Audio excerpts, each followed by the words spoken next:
So today I'm gonna go to some charity shops because apparently lockdown is restarting on Thursday.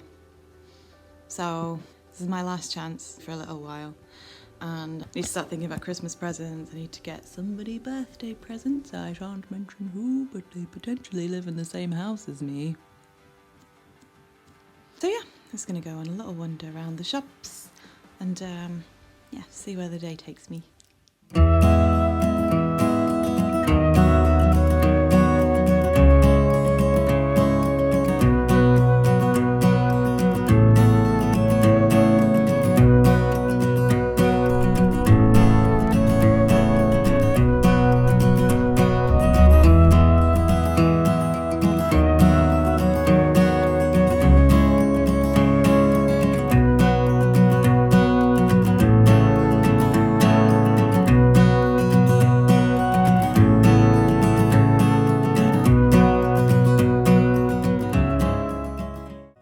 Hi friends, I've just come back from a charity shop adventure. This isn't gonna be like a whole video, because whole video is pretty annoying, but this is my charity shop haul. I'm really into reading at the moment. I've had time on and off in my life where I've just been like too busy doing other things, or just like not had the attention span, because I'm also a big social media person. That's why I've got a YouTube channel in the first place. Recently, because of lockdown, I'm just like devouring books at a rate that I haven't since I was a kid, and it's great. I really am enjoying it. It's Monday and we're going back into lockdown on Thursday, and because I work Tuesday and Wednesday, this was like my only chance, I think, for like the next month, probably for longer, that I'm going to be able to actually go to charity shops, because they're all closing on Thursday. So this is why I thought I'll go and get my fix, and also stock up on stuff to read in case we're not allowed out for the next year. Basically, I have this terrible habit of buying endless amounts of books in charity shops and then putting them on my bookshelf and arranging them all beautifully, and then going to the library and getting stuff out there and reading that instead. I've just finished reading a library book. This is called Ink Exchange by Melissa Marr, and it's a sequel to Wicked Lovely. So I bought Wicked Lovely in a charity shop because the blurb was just like something fairies, something, so I was like, yep, that's for me. It's like really heavily based on Scottish and like Irish, like generally like Celtic mythology and fairy lore and stuff, and I love all that shit. It's about a mortal girl who gets a tattoo. The tattoo has the blood of the king of the dark court of the fairies, because fairies come in courts in it, and it means that she's tied to him. My issue with this is like over 300 pages long, and it builds and builds and builds and builds, and then like it's only really like the last sort of 40-30 pages that things start getting tied up. Also, I know it says it's published by like HarperCollins children's books, so this might be why, but like there's quite a few times where it starts getting a little bit like, ooh, a little bit sexy, and I would have liked more erotica. Fairy erotica, where you at? Drop me a comment below and let me know if such a thing exists. If not, I mean, I'd write my own, but I'm busy, man. Anyway, I bought about 10 books in charity shops today. Before we get into that, the other things that I bought are this very beautiful jug guy with a fawn in it. Ooh. It says pottery fauna on the bottom. I feel like I'm either gonna plant something in it or I'm just gonna use it to like water my other plants. But it's really beautiful, isn't it? It's a fawn and it's a jug and it's ceramic and it's got leaves. That is very much my jam. Now Christmas is coming up, so obviously I'm thinking about Christmas stuff. So this is Christmas-ish, it's red and it hangs. Weird little owl plate guy, ceramic owl plate. Don't know what I'm gonna do with that, but it's cool. Books. Oh, there's a theme that you will soon discover, by the way. Miniaturist by Jessie Burton. I keep seeing it everywhere. I'm just like, it's a sign, I need to read this book. And I've read the blurb many times, it sounds awesome. If you've read any of these books, by the way, let me know, like drop me a comment below and let me know what you think. Real World of Fairies. I'll be honest, I didn't read the blurb of this. I saw the name and I bought it, so I'll let you know what that's about in due time. I got The Name of the Wind by Patrick Rothfuss, because apparently this is dead good, and since I am like a huge George R.R. Martin, Song of Ice and Fire, Game of Thrones fan, I've been told that I'll really, really love this as well. Got its sequel as well, The Wise Man's Fear. So they're going on the bookshelf. They are fucking huge. So hopefully they're really good because I like to have a good immersion session in another world. I bought When God Was a Rabbit. It's been on my reading list for actually years, so I don't remember what it's about. Of bees and mist. I'm going to read you the blurb of this, it sounds great. When Meridia flees from a house haunted by sad-eyed ghosts, her mother's resentments and swirling clouds of mist, she hopes to escape to a simpler future with the man she loves. But her new husband's home, plagued by swarms of angry bees, is just as bewitched and has its own history of thwarted passions, feuds and betrayal. I'm into it. Bees again! Bees! I do live in Manchester, so bees. Bees are a constant theme. This also sounds like a fucking amazing story about like female power and what have you. Taken in by eccentric trio of black beekeeping sisters, Lily is introduced to their mesmerising world of bees and honey and the Black Madonna. Fuck yes. Aha! I got another hair book. As previously mentioned, huge Game of Thrones fan. The hair in that show is just off the fucking chain. It's amazing. And that is how I want mine to be. Unfortunately, I don't know how to do it, so I just do it stuff like this at the moment. But but I will learn. Braids, buns and twists. More ideas of hairstyles. Always welcome in my life. A Midsummer Nightmare. This is a fairy thing as well, and it's got Morgan Le Fay mentioned in it, which is why I bought it, because that is my ancestor. So naturally, I want to read what shit they're talking about at this time. It's usually not good. We'll see. Sometimes they surprise me. Oh my god, this is another library book I got out a few months ago, and it's so good. It's just like set on an island called Neverness. This community over like 3 generations, I think, and it's like the same characters and you see them sort of grow old and age and stuff. And it's kind of semi-magical. The magic is like always on the peripheries. I've bought this. I plan to give it to my mum for Christmas because I think she'll like it too. We'll see if I can part with it. And I got one called The Mermaid. It's about a mermaid. And P.T. Barnum? I don't really know. Comment below. Let me know who P.T. Barnum is. Or I could Google it. We'll see. I'll probably forget. I think this is the last book I bought. Little Book of Hygge.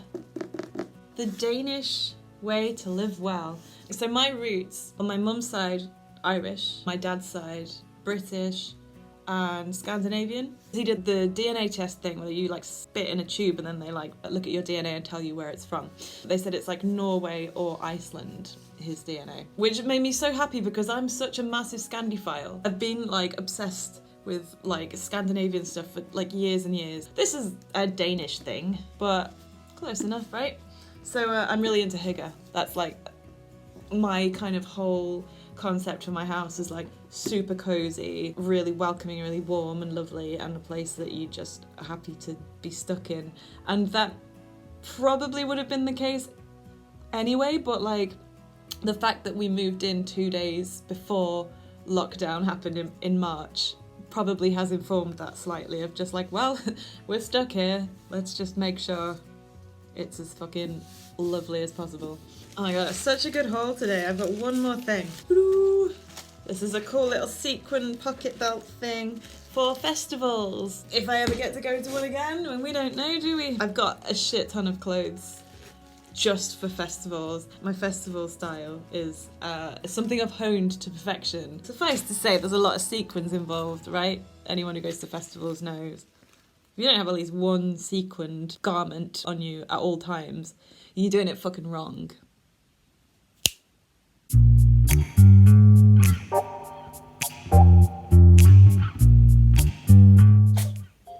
Oh.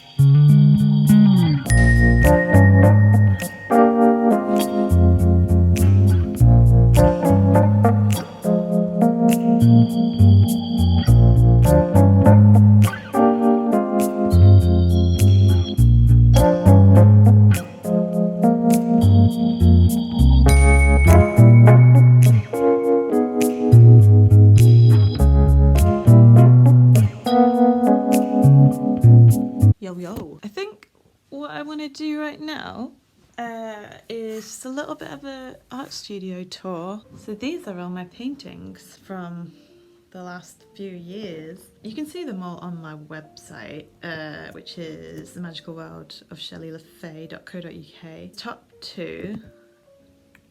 Oh, this is confusing. This one and this one. They used to be in the old Abbey Tap House, which is my friend's pub, and this one as well. They were all on the wall. When lockdown happened, because the pub's kind of like closed and opened again and closed, and it's moved a lot of stuff around, so I was like, do you know what, I was going to take them home for now. So they're just on my wall, and they're for sale if you're interested, as are prints. So this is the sisters. It's kind of based on like Greek mythology. Is it the Fates or the Grey Ladies? I can't remember which ones, but there's like three of them and they have one eye between them. This one was kind of based on that, and a little bit based on Kali from Hinduism with her skull necklace. I painted this about like 2012, so 8 years ago. I was really obsessed with spirals. I was really interested in the idea of like ancient aliens at the time. I didn't believe it, okay? I just thought it was a cool idea. So yeah, like the spiral is kind of like the oldest symbol in like all of human history that like occurs in like loads of places that never had contact with each other supposedly, and it always means like the same thing, like the gods and stuff like that. And I thought, whoa, that's a really cool idea. So I used to put spirals into my paintings a lot, and I don't anymore. Maybe I should. Mermaids, just because I love painting mermaids and I love painting their like scales and bubbles and anything that's kind of got interesting like light basically.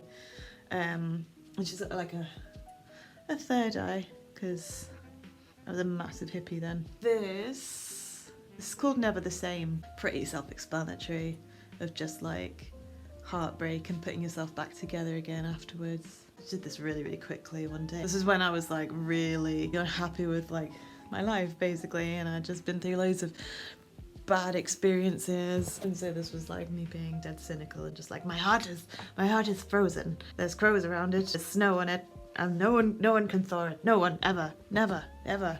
That was the vibe. And this is also from a similar period. This is kind of me dealing with like a lot of trauma that I had from like past relationships that had gone terribly. I did a lot of heart related stuff because it was just like a really good like symbol, really kind of clear way of expressing like my experience, I suppose. And this is also based on the amazing Christina Perri song, Jar of Hearts. Who do you think you are, running around leaving scars? You know that one? Which is just epic. So I thought, oh, I'm gonna paint that. That's a good idea, I'm gonna paint that. That's what that is.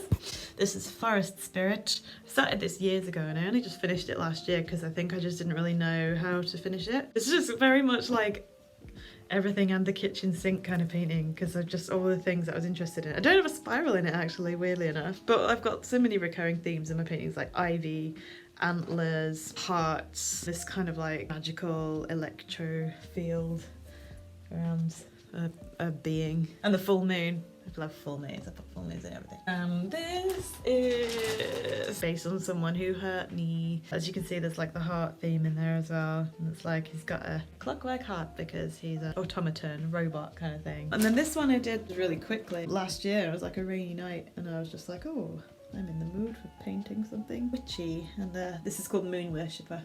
This guy. All those are for sale if anyone's interested. This one's really interesting. Here's the thing, I went to art school, which is confusing if you're an artist because they tend to push you in the direction of like more conceptual contemporary art, which is, you know, a completely different ballgame from this kind of stuff.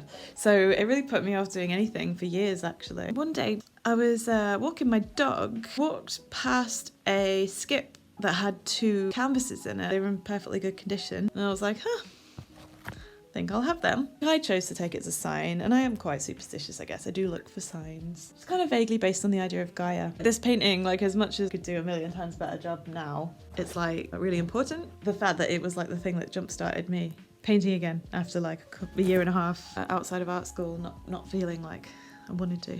This one, this is called Magic is Dead. It's dead. Silver birch trees are also a recurring theme in my art. I actually really love this painting. I only finished it a little while ago. It's also for sale if you're interested. This guy, which I showed you, which I finished the other day.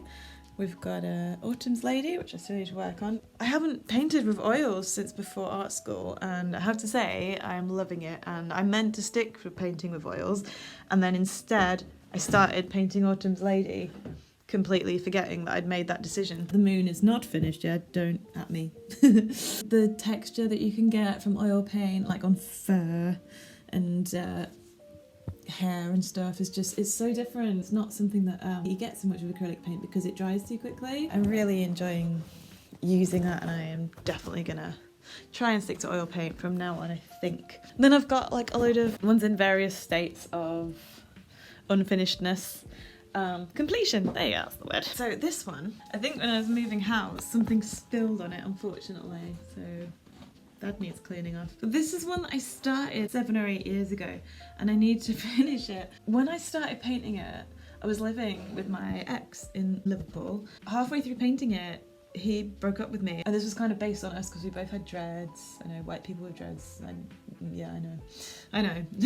There's a book called Vert by a guy called Jeff Noon, and I loved it when I was younger, and there's a couple in it that have dreadlocks that are like joined together, so I was like, that's a beautiful idea. But I added a lot of stuff after the breakup, as you probably guessed, like the scissors here, the hearts, which I only added a few years ago. This needs finishing, but like I love the colours, like the complementary colours of the green and the purple. That's on the list of ones I'm gonna finish. This is another one that I started a long time ago and I've never finished it, but like, yeah, just a mermaid with a skull.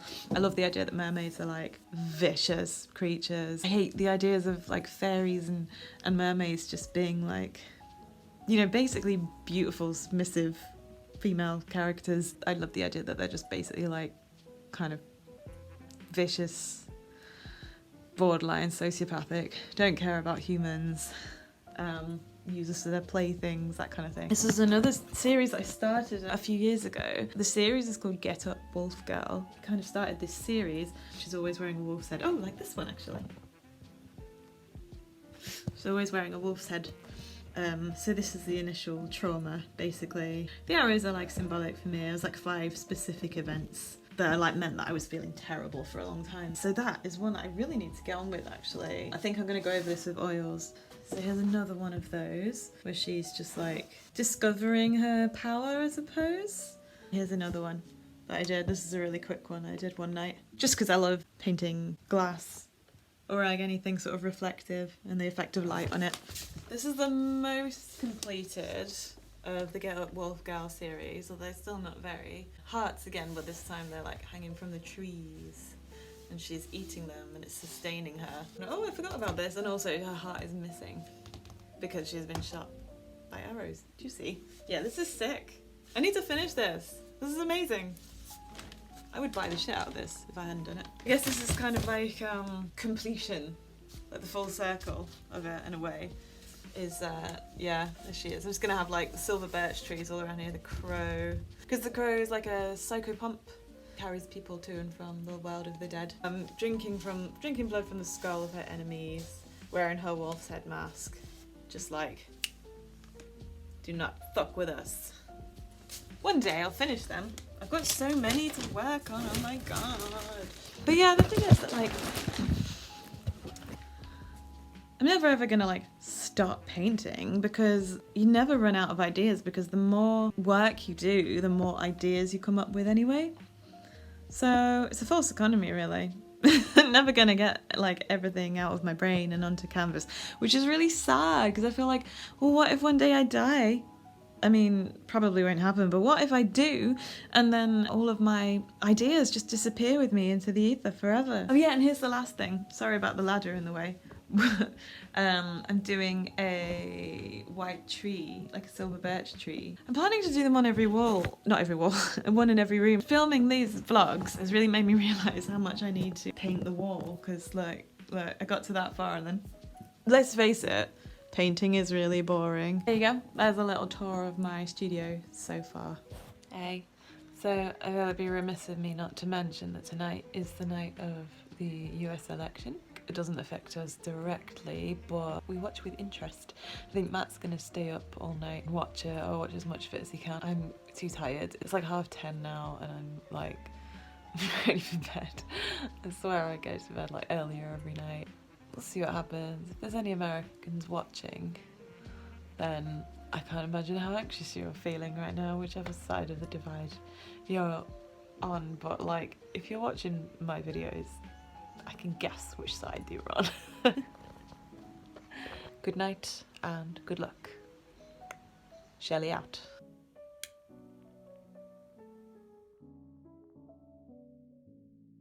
Hi, I'm working while watching the rolling news about the American election.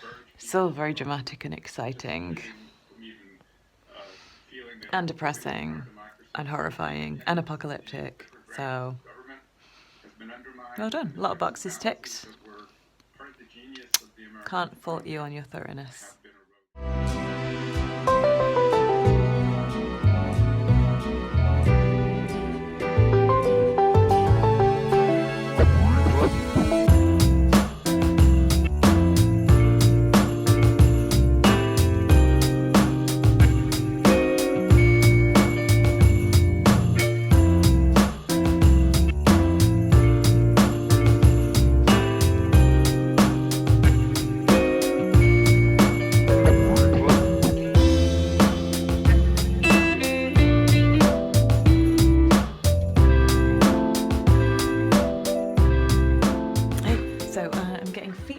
On the magazine of contemporaryart.com because I did like a free submissions thing.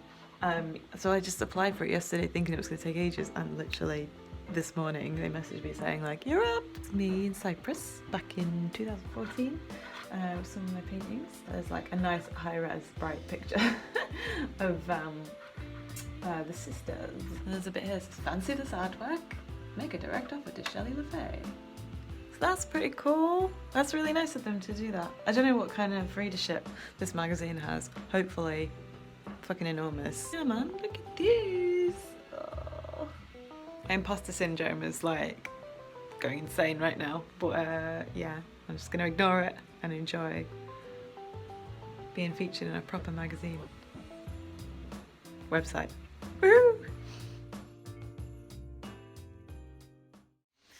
Good morning. It's nearly 9 AM. I said to myself I would get up early today because yesterday I didn't get very much done. I was really worried I wouldn't wake up again today, but luckily Katia woke me up at 7:30 and I've been up since then. My plan for today is I'm going to do lots of painting. I'm going to work on Autumn's Lady, I think, because I keep saying that I'm going to do it and then just other things keep coming up. It's really cold. It was frosty last night. It's a really beautiful sunny wintry frosty day out there, which is like my favourite kind of weather, so I need to go on a little errand to the shops anyway, so I'm going to go for a little wintry walk in a bit.